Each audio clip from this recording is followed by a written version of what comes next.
भारत के राष्ट्रपति का कार्यकाल आर्टिकल 56 के अनुसार, संविधान के अनुसार राष्ट्रपति का कार्यकाल 5 साल का है। अगर 5 साल से पहले राष्ट्रपति चाहे तो वह अपना इस्तीफा दे सकता है। वह अपना इस्तीफा उपराष्ट्रपति यानी कि वाइस प्रेसिडेंट को देता है और फिर वाइस प्रेसिडेंट का यह कर्तव्य बनता है कि वह इसकी सूचना लोकसभा के स्पीकर को देगा। अगर राष्ट्रपति नहीं रिजाइन करता है या उसका कार्यकाल पूरा नहीं होता है और किसी को भी किसी भी तरह से राष्ट्रपति से कोई तकलीफ या प्रॉब्लम है तो राष्ट्रपति को हटाया भी जा सकता है। राष्ट्रपति को हटाने की प्रक्रिया को महाभियोग की प्रक्रिया कहते हैं। राष्ट्रपति का महाभियोग दोनों सदनों के द्वारा किया जाता है। महाभियोग किसी भी सदन के द्वारा शुरू किया जा सकता है। प्रस्तावित आरोप सदन के 1/3 सदस्यों के हस्ताक्षर करने के बाद 14 दिन की कम से कम 14 दिन की लिखित सूचना के साथ प्रस्तुत किया जाता है।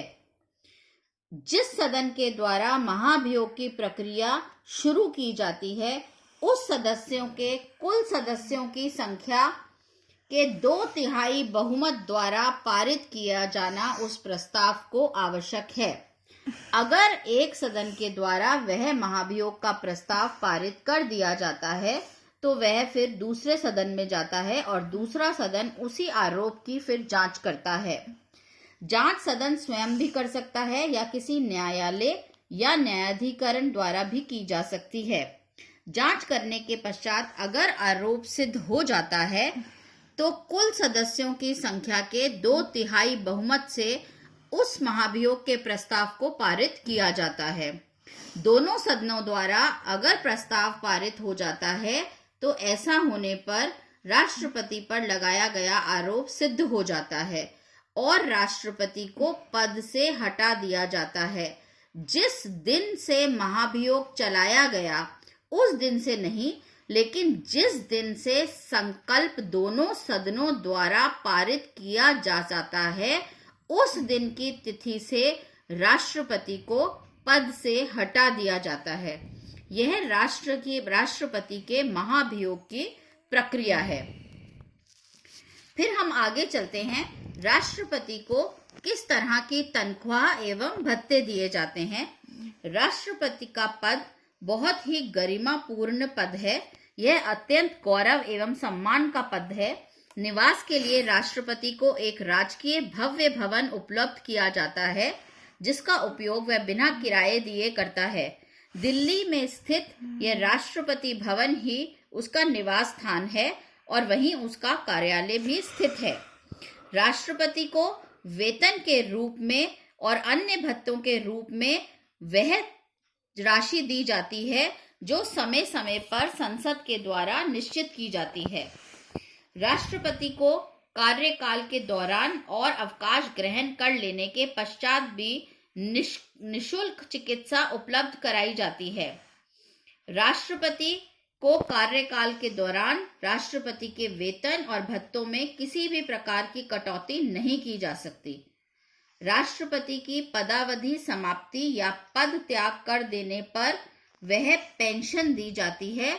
जिस तरह सभी सरकारी कर्मचारियों को पेंशन दी जाती है उसी तरह राष्ट्रपति को भी पद के बाद आजीवन पेंशन दी जाती है।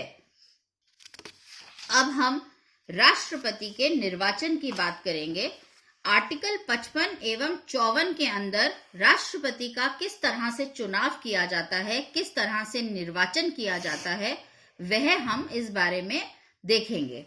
राष्ट्रपति जो है, भारत का जो राष्ट्रपति है, उसके निर्वाचन की प्रक्रिया काफी जटिल है और उसका इलेक्शन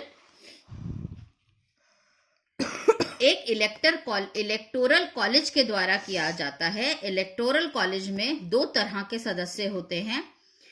सारे के सारे लोकसभा एवं राज्यसभा के निर्वाचित सदस्य।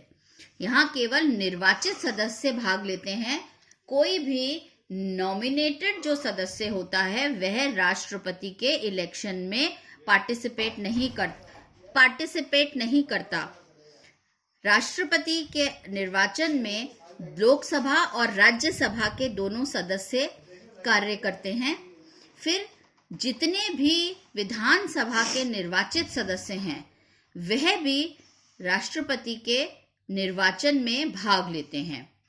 राष्ट्रपति का निर्वाचन एक अप्रत्यक्ष निर्वाचन प्रणाली के द्वारा किया जाता है, जिसके अंदर आनुपालिक पद्धति का पालन किया जाता है और एकल संक्रमणीय मत के द्वारा इसे किया जाता है। जितने भी राज्य संसद के सदस्य हैं निर्वाचित और विधानसभा के राज्यों के द्वारा निर्वाचित सदस्य हैं, उनके अंदर बराबरी लाने के लिए हम राष्ट्रपति के निर्वाचन में एक फॉर्मूले का यूज करते हैं।